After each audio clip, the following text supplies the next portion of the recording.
Hello guys, இன்னைக்கு I am taking break மான்வாவோட episode 22 தான் பார்க்க போகிறோம். வீடியோ பார்க்குறீங்கன்னா மறக்காம ஒரு லைக்கை போட்டுருங்க. ஏன்னா நீங்கள் லைக் போட்டால் தான் நிறைய பேருக்கு ரெக்கமெண்ட் ஆகும், தொடர்ந்து வீடியோஸை போட முடியும். சரி வாங்க, நம்ம டைம் மிஸ் பண்ணாமல் எப்பிக்குள்ளே போகலாம். எப்பிக்கோட ஆரம்பத்தில் நம்ம யோவை ஆளு ஹீல் பண்ணியிருப்பான்ல, இதனால நம்ம யோவும் ப்ளீஸ் என்னை ஒரு டிசைப்பிளாக ஏற்றுக்கோங்க அப்படின்னு நாங்கள் சொல்கிறான். அவனும் முழு இதயத்தோட அந்த விஷயத்த சொன்னனால அந்த எஸ் கிளாஸ் பிலீவருக்கான கோஸ்டில் ஒரு மெம்பராக இவனும் ஆட் ஆகுறான். இப்போ 100 பேர்ல 13 மெம்பர்ஸ் இருக்காங்க. கிட்டத்தட்ட 100 பேர் இருந்தா இன்டர்மீடியட்டான காடா நம்ம ஹீரோவால மாற முடியும். இந்த கொஸ்ட பார்த்த உடனே தான் எனக்கு ரியலைஸே ஆகுது, இந்த பர்சனும் ஆல்ரெடி ஒரு எஸ் ரேங்க் பர்சன் தான். எப்பயுமே எஸ் ரேங்க் ஆளுங்களை வெல்கம் பண்ணும்போது எனக்கு ரொம்ப சந்தோஷமா இருக்கும். ஆனா இந்த கேஸ்ல அப்படி இல்ல, ஏன் தெரியல, ஒரு மாதிரி எனக்கு ரொம்ப கடுப்பா இருக்கு. ஷின்னும் ஒரு மாதிரி முறைக்கிறான். யோக்கு அங்க புரியல. அப்புறம் தான் நம்ம ஷின்னு அந்த மீலை நோக்கி கை காட்டி சொல்லுவான், பாரு நீ பண்ண வேலையால நான் சாப்பிடவே இல்லை, அந்த விஷயமும் நாசமாயிடுச்சு. இதுக்கு நீ என்ன பண்ண போற? இதுக்கு நீ மன்னிப்பையும் நீ கேட்கவே இல்லை. இதை கேட்கிற நம்ம யோவும், சாரி நான் தெரியாதனமா உங்களோட மீலை இன்ட்ராப் பண்ணி கெத்து விட்டேன்னு நினைக்கிறேன். கொஞ்சோண்டு வெயிட் பண்ணுங்க, ஒரே ஒரு நிமிஷம். நம்ம கிட்ட எவ்வளவு கேஷ் வந்து மிச்சம் இருக்கு, சீக்கிரம் மிச்சம் இருக்க கேஷ் எல்லாத்தையுமே டக்குன்னு எனக்கு கொண்டு வா, எல்லாமே எனக்கு வேணும். கேஷ்னு கேட்டோடனே நம்மளோட கண்ணும் அப்படியே பயங்கரமா ஜொலிக்கும். நெக்ஸ்ட் சீன்ல சூட் கேஸ் முழுக்க ஒரே பணமா இருக்கும். அட என்னையா இது, இந்த அளவுக்கு பணமா? நான் இப்பதான் யோசிக்கிறேன், இந்த அவன் ஒன்னும் ஒரு சாதாரணமான பர்சன் இல்ல. ஆளு ஒரு வெல்த்தியான ஃபேமிலியில ஒரு யங்கஸ்ட் சன்னா இருக்கான். அங்க சைட்ல ஒரு பர்சனும் இருக்கான். ஆளுதான் ஓசோன் கேங்கோட ஒரு மேனேஜரா. ஆளு அந்த இடத்துல ஒரு பெரிய மெம்பராகவும் இருக்கான். அதனாலேயே பணத்தை பத்திலாம் நம்ம யோசிக்கவே வேணாம். என்ன மன்னிச்சிருங்க, உங்க சிக்கன் சூப்புக்கு இது சரியான காம்பன்சேஷனா இருக்காது. இருந்தாலும் ப்ளீஸ் இப்போதைக்கு இதை அக்செப்ட் பண்ணிக்க முடியுமா? நம்ம ஹீரோவா? அட என்ன இது, நான் என்னவோ யோசிச்சேன், ஆனா இது எவ்வளவு பெரிய விஷயமா இருக்கு. எப்படி என்னால அக்செப்ட் பண்ணிக்காம இருக்க முடியும்? ஏன்னா இந்த அளவுக்கு பணத்தை பார்த்தா யாரா இருந்தாலும் கண்டிப்பா அக்செப்ட் பண்ணிப்பாங்க. ப்ளீஸ் மாஸ்டர், நான் உங்களுக்கு டிசைபிளா இருக்கலாமா? ஆனா இதை கேட்கிற சுவாடிமன் அங்க கத்த ஆரம்பிப்பான். அம்மா நீ என்ன யோசிக்கிற? அவரை அட்டாக் பண்ண, அவரோட லஞ்சையும் நீ இன்டரப்ட் பண்ண, இப்படிப்பட்ட விஷயத்தெல்லாம் பண்ணிட்டு பணத்தை வச்சு நீ ஒரு டிசைபிளா மாறிடலாம் அப்படின்னு யோசிக்கிறியா? அதுக்கு வாய்ப்பே இல்ல. அங்க இதெல்லாம் கேட்ட உடனே நம்ம ஹீரோவும், ஹே ஸ்வாடிமன் சீக்கிரம் போயிட்டு இப்பே கிரவுண்ட்ல ஒரு 100 லேப்ஸ் அடிப்போ இப்படின்னு ஸ்வாடிமன் அங்க தொத்தி வர்றான். இந்த சைடு யோவும் அவங்க யோசிக்கிறான், நான் இதுக்கு முன்னாடி அவரையே கொல்லலாம் அப்படின்னு ட்ரை பண்ணேன். அப்படி இருக்கும் போது என்ன வந்து டிசைபிளா ஏத்துப்பாரா? இல்ல, அதுக்கு வாய்ப்பு இல்ல. என்ன மாதிரி ஒரு பர்சன் உங்களுக்கு ஒரு டிசைபிளா இருக்க தகுதி இல்லைன்னு நினைக்கிறேன். ஆனா இதை கேட்கிற நம்ம ஷின்னும், ஹே எனக்கு புரியுது நீ பண்ண காரியத்துக்காக உனக்கு எந்த அளவுக்கு ரொம்ப கஷ்டமா இருக்குன்னு. நீ அதுக்குன்னு அந்த அளவுக்கு கஷ்டப்பட வேணாம். ஏன்னா நான் அதை பெருசா அந்த அளவுக்கு ஏத்துக்கல. என்னது, நீங்க ரொம்ப மர்சிஃபுல்லா இருக்கீங்க. எனக்கு இப்பதான் புரியுது எதனால நம்ம ஸ்வாடிமன் உங்களுக்கு இப்படி சர்வ் பண்றான்னு. அப்பனா நான் உங்களுக்கு டிசைபிளா இருக்கலாமா ஸ்வாடிமன் மாதிரியே? இவன் வந்து ஒரு மாதிரி வித்தியாசமான ஆளா? அதனாலயே நம்ம ஷினுக்கு இவன் ஒரு டிசைபிளா மாறிட்டா அனோயிங்கா இருக்கும் அப்படின்னு அங்க தோணுது. அங்க ஒரு வகையில இவன் மூலமா எவ்வளவு பணமும் அவனுக்கு வந்திருக்குல, அதனாலயாச்சும் ஏதாச்சும் பண்ணணும் அப்படின்னு யோசிக்கிறான். உடனே நம்ம ஷினுக்கு ஒரு ஐடியாவும் வரும். ஆமா, நீ என்னோட டிசைபிளா மாறணும் அப்படின்னு சொன்னல. ஆமா சுவாடுகாடு, அதேதான். சரி, அதுக்கு நான் ஒத்துக்கணும்னா நீ எனக்காக ஒரு விஷயத்த பண்ணணும். இந்த புக்கை ஃபுல்லா படிச்சு கத்துக்கோ. அது இதுக்கு முன்னாடி ஸ்வாடிமனுக்கு குத்துருப்பான்ல ஒரு 20 மில்லியனுக்கு வாங்கி, அதே புக்கு தான் இது. அந்த புக்ல இருக்க அந்த டைஜி, அதுக்கான டெக்னிக்கை நம்ம ஆளு வந்து கத்துக்கணும். அப்படி நீ ஒண்டி கத்துக்கன்னு திரும்பவும் வந்தனா உன்னை தாராளமா நீ ஆசைப்பட்ட மாதிரி ஒரு டிசைபிளா நான் ஏத்துக்கிறேன். உன்னால முடியும்ல இதை கேட்கிற நம்ம நான் கண்டிப்பா இந்த விஷயத்த கத்துப்பேன். உங்களுக்கு ஒரு டிசைபிளாவும் நான் மாறுவேன். ஆளு வேற ரொம்ப ஆர்வமா இருக்கான், கத்துக்க முடியும் அப்படின்னு நம்ம ஹீரோக்கு அங்க ஒரு நம்பிக்கை இருக்கு. ஏன்னா ஆளு கத்துக்கினா அது நம்ம ஹீரோக்கு தான் அப்படியே ஒரு ஸ்கில் அங்க வரும். உனக்காக நான் வெயிட் பண்ணுவேன், கம்ப்ளீட் பண்ணுவனே என்கிட்ட வந்துரு. என்ன? கண்டிப்பா மாஸ்டர், நீங்க சொல்லிட்டீங்களே, நான் இந்த விஷயத்த பாத்துக்கிறேன், கண்டிப்பா நான் கத்துப்பேன். சரி அப்புறம் என்ன, எதுக்காக வெயிட் பண்ண இருக்க, போய் கத்துக்கோ. அவ்வளவுதான், எல்லா விஷயமும் என் பிளான் படி நல்லாவே போகுது. அகாடமிக்கு பின்னாடி அதே பர்சனு யாரோ ஒருத்தங்களுக்கு இந்த விஷயத்த ரிப்போர்ட் பண்ண இருக்கான். நான் தான் ஏஜென்ட் டார்க் கோஸ்ட் ரிப்போர்ட்டிங். அந்த பர்சன் அந்த ஷின்னு அவன் கிட்ட மவுண்ட்வாவோட ஒரு டெக்னிக் வந்து அவன் கிட்ட இருக்கு. ஓ அப்படியா? அப்போ அந்த டெக்னிக்கை நாங்க திரும்ப ஆடினோம்னா அவனை மொத்தமா அசாசினேட் பண்ண போலயே. சீன் அப்படியே சைனாவை நோக்கி வரும். அங்க ஏதோ ஒரு பொண்ணும் ஒரு பெரிய crocodile மாஸ்டரை அப்படியே கொள்றான். அதுவும் மொத்தமா அழிஞ்சு போகுது. நான் யோசிச்ச அளவுக்குலாம் இது ஒன்னும் எசரங் மாஸ்டர் மாதிரியே தெரியல. இது வீக்கா இருக்கு. இங்க இருக்கிற எந்த மாஸ்டரும் ரொம்ப ஸ்ட்ராங்காவே இல்ல. இதே மாதிரி போச்சுன்னா அவ்வளவுதான், என் ஸ்வாடு எதனாலையுமே சாட்டிஸ்ஃபைடே ஆகாது. இவ யாருன்னா சைனாவோட ஒன் ஆஃப் த ஸ்ட்ராங்கஸ்ட் ஹண்டர்ல ஒரு பர்சன். இவ பேரு மிங்கு. அங்க இப்படி இவன் நிக்கும் போது வித்தியாசமா மாஸ்கோட ஒரு பர்சன் அவங்க வரான். ஆளு வந்துட்டு நம்ம ஷின்னை அசாசினேட் பண்ணோம் அப்படின்னு சொல்லி ஒரு மிஷினையும் ஆளு கொடுக்குறான். அந்த பர்சன் எங்களுக்கு பிரச்சனையா இருக்கான், அதுக்கும் மேல மவுண்ட் வாஸ் வார்டுக்கான ஒரு டெக்னிக் அதையும் ஆளு திருடி இருக்கான், அதையும் நீ கொண்டு வர மாதிரி இருக்கும். அங்க இதை கேட்ட உடனே அந்த பொண்ணுக்கு ரொம்ப எக்ஸைட் ஆகுது. என்ன சொன்னா அந்த பர்சனு டபுள்எஸ் ரேங்க்ல இருக்க ஒரு பர்சனா. நானும் யோசிச்சேன் என்னடா இது இங்க இருக்கிற எல்லாருமே வீக்கா இருக்காங்க, ரொம்ப போரிங்கா இருக்குன்னு. அதுக்குள்ள ஒரு புது மிஷினா போயிட்டு அவன் மண்டைய வெட்டாம நான் விட மாட்டேன் இப்படின்னு இவளும் நம்ம ஹீரோவை கொல்லணும் அப்படின்னு பிளான் பண்ணிருக்கா. இது எதுவுமே தெரியாத நம்ம ஹீரோவும் அங்க கேஃபடேரியாவுக்கு வரான். எப்போ நான் ஒரு காடா ப்ரொமோட் ஆனனும் எல்லாமே எனக்கு நல்ல விஷயமா ஏற்படுது, ஏன்னா எல்லாமே எனக்கு ப்ராஃபிட்டா அமையுது. அதே மாதிரி இந்த ட்ரை ஃபிராக்ஷன் அவங்க யாரு அதை பத்தியும் நான் தெரிஞ்சுக்கணும். ஏன்னா இதுக்கு முன்னாடி ஒரு ஸ்டேஞ்சான கனவுல காட் ஆஃப் டிஸ்ட்ரக்ஷனோட ஒரு க்ளோன் வரப்போகுது அப்படின்னு ஒரு வித்தியாசமான பர்சனும் என்கிட்ட சொன்னான். அதுக்கும் இந்த ட்ரை ஃபிராக்ஷனுக்கும் ஏதோ ஒரு வகையில கனெக்ஷன் இருக்கோ அப்படின்னு எனக்கு தோணுது. அதனால சீக்கிரமா நான் ஏதாச்சும் பண்ணணும் இந்த விஷயத்துக்கு. வாடிமனு நீ என்ன ரெடியா?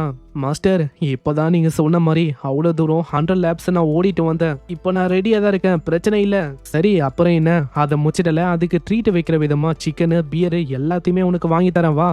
இதுக்கப்புறம் நம்ம ஸ்வாடிமனு நம்ம ஷின்னு 2 பேருமே நல்லா சாப்பிட்றாங்க. அங்க ஸ்வாடிமன்லாம் ஆளு மட்டையாயிரான். என்னன்னு தெரியல, எப்போ ஒரு லோ கிளாஸ் காடா ப்ரொமோட் ஆனனும் அப்பத்துல இருந்து எனக்கு ரொம்ப பசி எடுக்குது, பசி அடங்குற மாதிரியே எனக்கு இல்ல.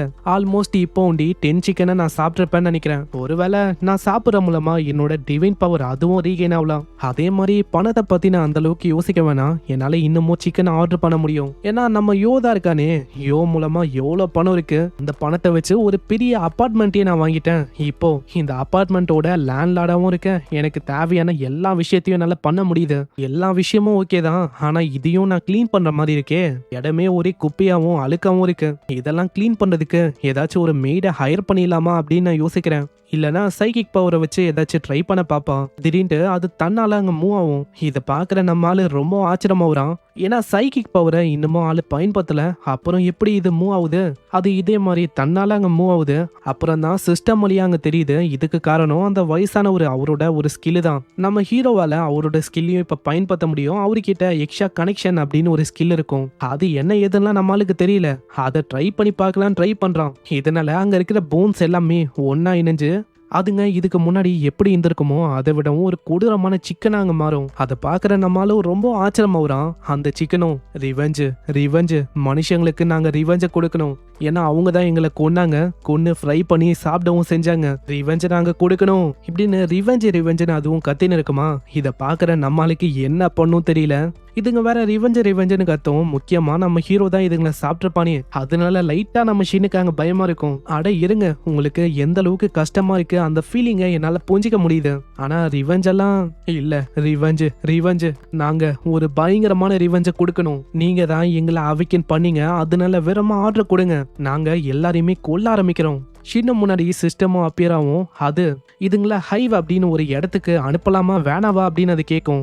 அதை பார்த்தோன்னே ஒரு நல்ல விஷயமா உனக்கு தோணும். ஏன்னா இந்த ஹைவ் அது எப்படிப்பட்ட இடம்னா இந்த ரெட் ஆண்ட் எல்லாம் இருக்கும்ல அந்த இடம் தான். இதுக்கு முன்னாடி 100 பில்லியன் ஆர்மியே வந்திருக்கும் நம்ம ஹீரோவை முடிக்கணும்னு. நானும் இது வரைக்கும் பழி வாங்கணும்னு சொல்லி அவங்கள எதுவுமே அங்க பண்ணல.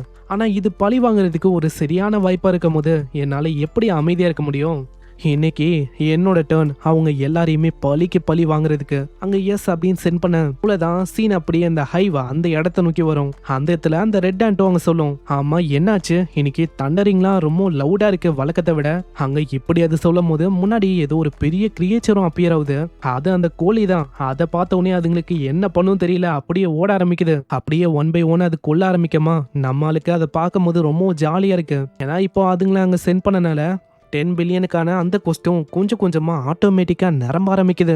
பரவாயில்ல, இந்த ஆட்டோமேட்டிக் ஹண்டிங்கும் ரொம்ப நல்லா இருக்குப்பா. அங்க சிஸ்டம் நம்ம ஹீரோக்கு ஒரு விஷயத்தை அங்க ஷோ பண்ணோம். அங்க என்ன போட்டிருக்கோம்னா ஆட்டோமேட்டிக் அட்மினிஸ்ட்ரேஷன் அப்படின்னு போட்டிருக்கோம். சிம்பிளா சொன்னா அந்த ஆண்ட்டுக்கான உலகத்தை அவன் கண்டுக்கலனாலும் ஆட்டோமேட்டிக்கா எல்லாமே அப்டேட் ஆகும். அதுக்கு நீங்க எஸ்ன்னு ஒண்டி சென்ட் பண்ணா போதும், ஆட்டோமேட்டிக்கா எல்லாமே அங்க தொடங்கும். ஆனா இந்த மாதிரி விஷயத்துக்கு யாருப்பா இல்ல அப்படின்னு சொல்லுவா. எனக்கு அது வேணும். இதுக்கப்புறம் நம்ம ஹீரோவோட மைண்ட்ல ஏகப்பட்ட கொஸ்டின் அன்சால்வ்டா இருக்கு. ஸ்வாடிமன் இப்பதான் ஆர்டர் வாங்கணும்னு சொல்லி அங்க போயிருக்கான். அங்க இப்பயும் அந்த ட்ரை ஃபிராக்ஷனை பத்தி தான் யோசிக்கிறான். ஏன்னா அது என்ன மாதிரி ஃபிராக்ஷனு, அது உள்ள யார் இருக்கா எதுவுமே அங்க தெரியல. ஸ்வாடிமன் கிட்ட கேட்டா அந்த ஃப்ராக்ஷனை பத்தி சொன்னா அவங்க கிட்ட கிரேட்டான இன்ஃபர்மேஷனுக்கான நெட்வொர்க் வந்து இருக்கு. மத்தவங்கள பொறுத்த வரைக்கும் அது ஒரு ஹண்டர் கில்டா அங்க தெரியலாம். ஆனா உண்மையிலேயே அப்படியேன்னு கேட்டா அதான் கிடையாது. இந்த உலகம் முழுக்க அவங்க ஏகப்பட்ட ஸ்பைய வச்சிருக்காங்க. ஒரு ஹண்டர்ஸோட இன்ஃபர்மேஷனும் அவங்க கிட்ட இருக்கும். அவங்க போட்டிருக்க அந்த பிளான்ல யாராச்சும் தடையா நடுவுல வந்தா கண்டிப்பா அவங்கள விட மாட்டாங்க. அவங்கள அசாசினேட் பண்ணதா அவங்க பாப்பாங்க. அப்பனா நீ சொல்றபடி பார்த்தா நம்ம 2 பேரும் அவங்களுக்கு ஒரு டார்கெட் மாதிரியா? அங்க சோவாடிமனுக்கு அங்க இருக்கிற ஆளுங்களோட ஐடென்டிட்டியை பத்தி அங்க தெரியல. அங்க இதனால ஆளு மன்னிப்பு கேக்குறான். மாஸ்டர் என்ன மன்னிச்சிருங்க, எனக்கு அதை பத்தி அந்த அளவுக்கு இன்ஃபர்மேஷன் சரியா தெரியல.